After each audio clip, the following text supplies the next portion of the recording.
C'est une mesure qui va concerner quasiment tous les Français. Le Conseil constitutionnel a partiellement censuré la généralisation du tiers payant. Il estime que la mesure n'est pas suffisamment encadrée pour les complémentaires santé.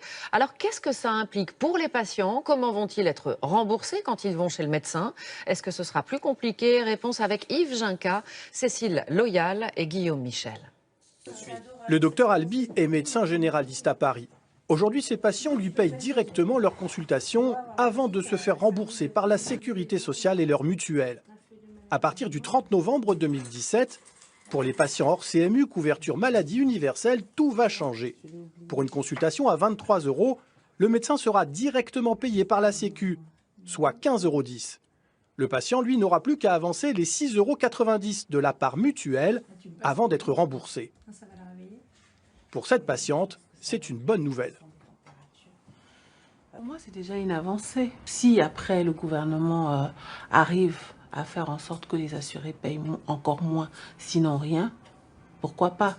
Mais moi, personnellement, je trouve que c'est déjà très bien.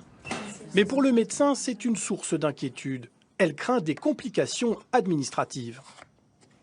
Ça arrive très souvent qu'on ait un message que c'est pas à jour, que les droits ne soient pas ouverts. Souvent, c'est des erreurs ou des problématiques informatiques. Et pour vous, ça entraînera quoi? De ne pas être payé. L'autre grand changement concerne les personnes prises en charge à 100% par la Sécu.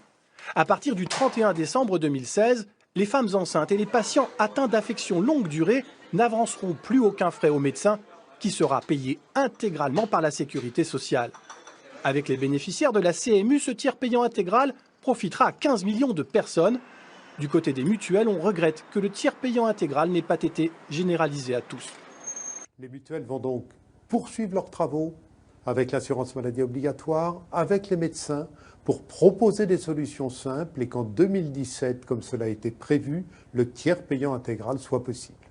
La ministre de la Santé, Marisol Touraine, se félicite de la validation de l'essentiel de la loi.